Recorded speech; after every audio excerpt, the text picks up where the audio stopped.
சொத்து குல நாசம்னு சொல்றாங்கல்ல. நம்மளே அப்ப கோயிலுக்கு போயிட்டு திரும்ப என் வீட்டுக்கு வரோம். அப்ப கற்பூரம்ன்ற ஒரு விஷயம் வந்து பெரிய ஸ்கேம், பெரிய பிசினஸ் ஆயிடுச்சு. இன்னைக்கு திருவண்ணாமலை எடுத்துக்கோங்க. ரேபிடோ புக் பண்றேன், என்ன ஒருத்தர் பிக்கப் பண்றதுக்காக வராரு. அவர் என்னங்க பண்றீங்க அப்படின்னு கேட்டா, நான் ஸ்டூடெண்ட் தான் பிசினஸ் பண்றேன் அப்படி சொல்றாரு அவரு. உண்மையான ஆன்மீகம்னா என்ன சார்? ஒரு விளக்கு ஏத்துறதுனால இது மாறிடும் அப்படிலாம் கிடையாது. நான் இங்க இருக்கேன், இங்கேயே இருந்துட்டு எனக்கு எல்லாமே நடந்துடும் நான் இங்கேயே நடிச்சுட்டு உட்காந்து என்ன அது நடந்துருமா? கோவில்ல கற்பூரம் ஏத்துறத பத்தி நீங்க ஒரு கருத்தை சொல்லியிருந்தீங்க இல்லையா சார்? அதை இப்ப சொல்ல முடியுமா? கற்பூரம் நம்மளுடைய ஒரு வேண்டுதல் தான். அது கூட கற்பூரம் கூட ஒரு வேண்டுதல். கற்பூரம் காற்றுல பட்டா கூட கரைஞ்சிரும் அப்படின்னு சொல்லுவாங்க. அதுக்காக தான் அதுக்கு பேரே கற்பூரம் அப்படின்னு வந்து ஒரு விஷயத்த உணர்ந்துக்கிறது. எதுக்கு நெருப்பு வச்சதுமே அதுக்கப்புறம் பத்திக்கும். அது டக்குன்னு கற்பூரம் மாதிரி ஒருத்தர் சொல்லும் போதே பாத்தீங்கன்னா கற்பூர புத்திரா அப்படின்னு சொல்லுவாங்க, இல்ல கற்பூரம் மாதிரி இருக்கான் அப்படின்னு சொல்லுவாங்க. ஒரு விஷயத்த எடுத்துக்கிறது தான். அப்ப இது எதுக்காக இப்படி உடனே டக்குன்னு எடுத்துக்குது அப்படின்றது, கற்பூரத்தை கனெக்ட் பண்ணாங்க அப்படின்னா, இறைவனுடைய நம்ம சொல்ற விஷயத்த கற்பூரத்தை ஏத்தி சாமிகிட்ட வந்து நம்ம வேண்டுறோம் அப்படின்னா அந்த விஷயம் உடனே போய் அவருக்கு சேரும் அப்படின்றத ஒரு ஐதீகமா வச்சுதான் அந்த கற்பூரத்தையும் பஞ்சபூதத்துல ஒரு சக்தி அக்னி, அதனாலயும் கற்பூரத்தை வந்து நம்ம அதோட தொடர்பு கொள்கிறாங்க. அப்படி இருக்கும்போது இப்ப என்ன ஆயிடுச்சு, கற்பூரம்ன்ற ஒரு விஷயம் வந்து ஒரு பயங்கரமான ஒரு ரசாயன கலவையில உருவாக்கி பெரிய ஸ்கேம், பெரிய பிசினஸ் ஆயிடுச்சு. இன்னைக்கு திருவண்ணாமலை எடுத்துக்கோங்க, பல கோடியில பிசினஸ் ஆகுது அங்க கற்பூரம் வந்து. இன்னைக்கு தமிழ்நாடு எடுத்துக்கிட்டா மத்த சிறு கோவில்கள் எல்லாம் பார்த்தா பல லட்சங்கள்ல வந்து அது பிசினஸ் ஆகுது. ஒரு பெரிய உண்மையான கற்பூரம் கிடையாது அது. அதனால மெழுகு மாதிரி ஒரு மாதிரி எண்ணெய்லாம் வழிஞ்சு அந்த கோவிலோட இதே மாறிடுது. நிறைய பேர் தீபாராதனைக்கு வந்து கோவிலே வந்து அந்த உண்மையான கற்பூரம் யூஸ் பண்றது இல்ல. அவங்களுக்கு ஒண்ணு கிடைக்கலையான்னு தெரியல, இல்ல அதை தேடி வாங்குறது இல்லையான்னு தெரியல. அந்த ரசாயன கலவையை தான் யூஸ் பண்றாங்க. தீபாராதனை காட்டும் போது பாத்தீங்கன்னா அவ்வளவு கரும் புகை வந்து அதுல இருந்து வருது. ஒருத்தர் தீபாராதனை காட்டும் போது அதுல இருந்து கொஞ்சம் சின்ன லிக்விட் என்ன ஆயிடுச்சு, அவர் மேல ஊத்திடுச்சு. அவர் கை ஃபுல்லாவே அவருக்கு இதாயிடுச்சு. இதே கற்பூரம் விழுந்திருந்தா உருண்டு கீழே விழுந்திருக்கும். அவர் மேல எந்த ஒரு ரசாயனமும் ஊத்தி இருக்காது. அவருக்கு மேல அதுல ஒரு எண்ணெய் பிசுகு அதுல இருக்காது. அது ஒரு மேல ஊத்திருச்சு. அதனால அவர் ரொம்ப பாதிக்கப்பட்டாங்க. இதுக்காக அந்த மாதிரி விஷயங்கள் இதை வந்து நம்ம அரசு வந்து அதை கண்டிப்பா அதை பார்த்து இதை கண்காணிச்சு கண்டிக்கலாம். இதெல்லாம் மாத்தலாம். அடுத்தது சார், இந்த விபூதிக்காக பேப்பர் எடுக்கிறேன்ற பேர்ல நிறைய பேர் கோவில் முழுக்க குப்பை போட்டுட்டு போறாங்க இல்லையா? இதை எப்படி சார் பாக்குறது? விபூதி வந்து கொடுக்குறாங்க கோவில்ல, அதை வந்து வாங்குறப்ப விபூதி எதுக்கு நமக்கு விபூதி இட்டுக்கிறதுக்காக தான் கொடுக்குறாங்க. அதுக்குன்னு ஒரு மரியாதை இருக்கு. விபூதி வந்து ஒரு பெரிய ஒரு புனித பொருள். அது நம்மளுடைய இதுல மற்ற மதத்துல யாரும் அவங்களோட இதை இழிவுபடுத்திக்கிறது கிடையாது. ஆனா நம்ம மக்களுக்கு வந்து அதுக்கும் ஒரு விழிப்புணர்வு தேவையான்றது எனக்கு ரொம்பவே கஷ்டமா தான் இருக்கு. இது ஒரு அடிப்படையான அறிவு தான் அது. அது ஒரு பிரசாதமா ஒரு எப்படி சொல்றது, சாமி எந்த அளவுக்கு நீங்க நம்புறீங்க அதே மாதிரிதான் அது விபூதி. இது சிவன் சொத்துக்குள்ள நான் நிறைய பேர் என்ன பண்றாங்க, அதை சொல்லும் போது இது சிவன் சொத்து, சிவன் கோவிலே வச்சுட்டு போயிடணும், நீயே சிவன் சொத்து தான். இப்ப அவங்களே வாங்குறாங்களே, விபூதி வாங்குறாங்கல்ல, அவர் கொடுக்குறவங்களும் சிவன் சொத்து தான், வாங்குறவங்களும் சிவன் சொத்து தான். இங்க யாரும் வேற யாரோட சொத்துமே கிடையாது, எல்லாருமே சிவன் சொத்து தான். அப்படின்றப்ப நம்ம வந்து விபூதி வாங்கி நம்ம வச்சுக்கிறது இல்லையோ, அதை வீட்டில் எடுத்துட்டு போய் பிரசாத கிணத்துல வந்து விபூதி நம்ம வீட்டில் இருக்க விபூதியோட எடுத்து போய் அதை கலந்து வச்சுட்டு பூசும் போதும் சாமியோடைய இறைவர்கள் அதுலேயும் தான் இருக்க போகுது. அதை வந்து கண்ட இடத்துல கொட்டுறது வந்து ஒரு மிகப்பெரிய ஒரு பாவச்செயல். பாவம் வந்து செய்யறதா இல்லை பாவத்தை வந்து நம்ம இது பண்ணணும், நல்லது செய்யறதுக்கு தான் கோயிலுக்கு வரேன் அப்படின்றதும் கிடையாது.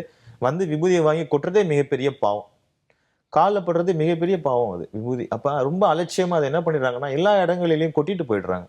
அது ரொம்ப பெரிய தவறான விஷயம். இதை மாத்திக்கணும். இல்ல ஒரு சின்ன பை வச்சுக்கணும், இல்ல சின்ன கிண்ணம் எடுத்துட்டு வரலாம் வீட்டுல இருந்து. அதுக்குதான் குங்குமச்சிமில் வச்சிருந்தாங்க. அந்த காலத்துல எல்லாரும் வீட்லயும் குங்குமச்சிமில் இருந்தது. விபூதிக்காக தனியா, விபூதிக்கும் தனியா ஒரு கிண்ணம் வச்சிருப்பாங்க, அதுல வச்சிருப்பாங்க. இது வாங்கிட்டு போய் அதுல போடணும். இல்லையா ஒரு சின்ன பையில வாங்கி கலெக்ட் பண்ணி வச்சுக்கிறது ரொம்ப நல்லது. தன் கூட வச்சுக்கிறது ரொம்ப நல்லதுதான். அப்போ கோவிலுக்கு வரும்போதே நம்ம அதுக்கு ப்ரிப்பேரா வரணும். கண்டிப்பா கோயிலுக்கு வரும்போது ப்ராப்பரா நம்ம வந்து இப்படி போகணும், அப்படி போகணும், இப்படி இருக்கணும், இப்படி நம்ம அழகுபடுத்திக்கணும், இந்த கலர்ல சேலை கட்டணும், இதெல்லாம் யோசிக்க தெரியுது. ஒரு சின்ன பை எடுத்துட்டு வர முடியாது அது கொண்டு வர்றதுக்கு.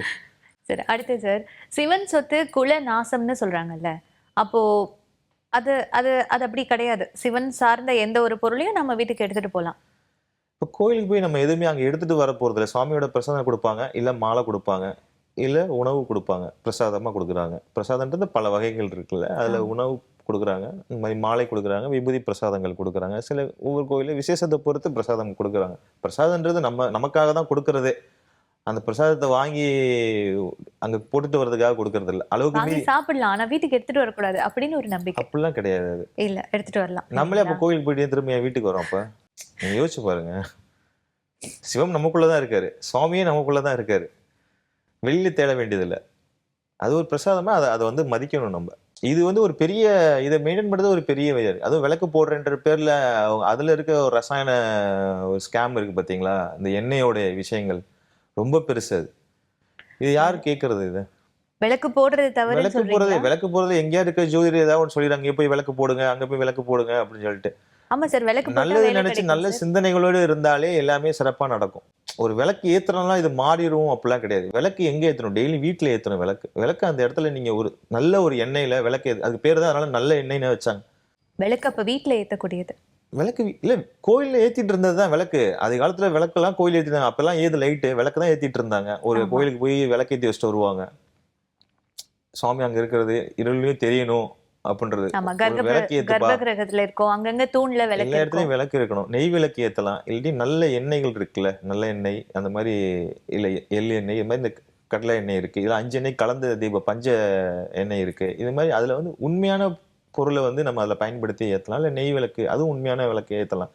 அதுவும் ஒரு பெரிய ஸ்கேமா போயிட்டு என்னென்னவோ ரசாயனம் உணர்ந்து அதுவும் ஏத்துங்க. அந்த கோவிலே ஃபுல்லா வந்து பாத்தீங்கன்னா ஒரு அதுல இருந்து வர்ற, நீங்களே ஏத்தி செக் பண்ணி பாருங்க. ஒரு ஒயிட் ஷீட் எடுத்து விளக்கு ஏத்திட்டு ஒரு ஒயிட் ஷீட் அடிச்சுட்டு நீங்க கொஞ்ச நேரம் அது மேல வச்சுட்டு அது மேல எவ்வளவு பிளாக் வந்து கார்பன் வந்து எவ்வளவு ஆமா, தார் மாதிரி ஒண்ணு தார் இருக்கும். மாதிரி அதுல வந்து அவ்வளவு கார்பன்ஸ் வருது. அது வந்து இந்த நம்ம என்வாயர்மெண்ட்கே வந்து ரொம்ப கேடு அது.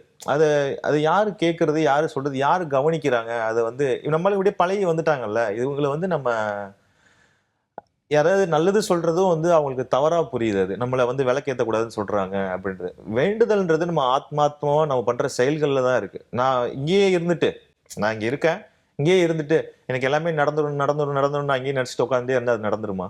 அதுக்கான செயல் நம்ம என்ன நாம பண்றோம், தான் என்ன செய்யணும். ஸ்டெப் எடுக்கிறோம், அது சார்ந்த ஆளுங்களோட இருக்கோமா, அது சார்ந்த இதுல விஷயங்கள் இருக்கோமா அப்படின்றத தான் நம்ம பார்க்கணும். அதை விட்டுட்டு இது மட்டும் பண்ணிட்டு நான் இருந்துட்டேன் அப்படின்னா எல்லாமே நடந்துருமா? அப்படி கிடையாது. அதுக்கான விஷயங்கள் என்ன பண்ணணும், அதை ஸ்டெப் எடுக்கணும். முயற்சி நம்மளுடையதா முயற்சி நம்மளோட இருக்கணும்னு தான். சொல்றீங்க. முயற்சி தான் திருவினையாக்கும்னு இப்போ சொல்லுவாங்க. முயற்சி நம்ம ஆஹ், எடுக்கணும். உண்மையான ஆன்மீகம்னா என்ன சார்? நல்ல உள்ளத்தோட இருக்கிறதே ஒரு பெரிய ஒரு ஆன்மீகம் தான். உங்க பார்வையில குருனா யாரு சார்? என்னோட பார்வையில குருன்றது வந்து நல்ல விஷயங்கள் நம்ம கத்துக் கொடுக்குறவங்க எல்லாருமே குரு தான். அது எப்படி சொல்றதுன்னா, இப்ப கல்வி, நமக்கு ஆசிரியர்களை வந்து நம்ம சொல்றோம். ஒரு குரு, முதல் குருவா நம்ம அதை பார்க்கிறோம். ம். ஆசிரியர்களும் குருவும் ஒண்ணா சார்? ரெண்டுமே வித்தியாசம் இருக்குல்ல? ஆசிரியர் வேற, குரு வேற. ஆ, ஆமா. நம்ம பார்க்கிற பார்வையே சொல்றேன் நான். ஆ, முதல் குருவா அவங்கள தான் பார்க்கிறோம். ம். ஆனா பெற்றோர்களே ஒரு பெரிய குரு தான். ஆமா. நம்ம பெற்றோர்களே ஒரு பெரிய குரு தான். அவங்கள்ட்ட இருந்து நம்ம எவ்வளவு விஷயங்கள் நம்ம கத்துக்கிறோம். கல்வி வேற, இந்த குருமார்கள் வேற. குருமார்கள் வந்து நமக்கு வாழ்க்கையில வந்து பாத்தீங்கன்னா, இப்ப எல்லாருமே இப்ப இருக்கிற வாழ்வியல்ல வந்து தேடல்கள்ல வந்து சுத்திக்கிட்டு இருக்காங்க. எனக்கு காசு வேணும், பணம் வேணும், நான் படிச்ச எல்லாருக்கும் ஒரு வேலைக்கு தேடல். எதுக்கு வந்து படிச்ச படிப்புக்கு வேலை வேணும். அவங்களுக்குள்ள ஒரு திறமை இருக்கும். அதெல்லாம் பார்க்க மாட்டாங்க. இந்த திறமைகளை வந்து யாரு பார்த்து சொல்லுவா? இப்ப நான் உங்கள பார்க்கிறேன். உங்கள பார்த்து சொல்றேன் நானு. நீங்க இந்த வேலைய செய்ய வேண்டிய ஆள் இல்லையே! உங்களுக்குள்ள இந்த ஒரு திறமை இருக்கே! நீங்க ஏன் அத விட்டுட்டீங்க? அப்படின்னு நான் உங்கள கேட்கிறேன் நானு. அப்ப நீங்க அத பத்தி சிந்திப்பீங்களா? சிந்திக்க கண்டிப்பா மாட்டீங்க. அதை இப்ப பத்தி இந்த கண்ணு யோசிப்போம். திறக்கிறது யாரு? எதிரில இருக்கிற நீங்க. அவர்தான் குரு. இப்ப அந்த குருவ நீங்க கேட்டுக்கலாம். அவர் இவ்வளவு தூரம் இத சொல்லும்போது, அந்த குருவ நீங்க பிடிச்சுக்கிட்டு, எப்படி நீங்க இத சொன்னீங்க? எனக்கு வேற வழி காட்டுங்களேன்னு சொல்லலாம். அது சரியான ஆளுங்கள நம்மளும் தேர்ந்தெடுக்கணும். அவங்க யாரையும் அவ்வளவு சீக்கிரமா அந்த மாரி சொல்லிற மாட்டாங்க. அத வந்து நம்ம கரெக்ட்டா அவங்கள பத்தி யாருமே நம்ம கேட்காம, தெரிஞ்சுக்காம இருக்க மாட்டோம்ல. அப்ப அவங்கள புடிச்சுக்கலாம் நம்ம. அவங்கள புடிச்சுட்டு இதுக்காக தான் சித்தர்கள் கோவிலுக்கு எல்லாரும் போறது. டைரக்ட்டா போய் அவங்கள்ட்ட பிரேயர் பண்றது. அவங்கலாம் லைவா இருக்கிறவங்க. நீங்க எப்படி நம்ம இந்த சித்தர்கள். பிரபஞ்சத்தோட இறையோட கனெக்ட் ஆகுறோமோ, அவங்க அந்த பிரபஞ்சத்துக்குமோ, நமக்குமே இருக்கிற தொடர்பு நடுவுல யாரு? அவங்க தான். அந்த எப்படி சொல்லுவாங்க? ஒரு தொடர்பு கொள்ளக்கூடியதுக்கு அவங்க மூலியமா இன்னும் எளிதா தொடர்பு கொள்ளலாம் நம்ம. அதுக்கு தான் சித்தர்கள் கோவிலுக்குலாம் போங்க.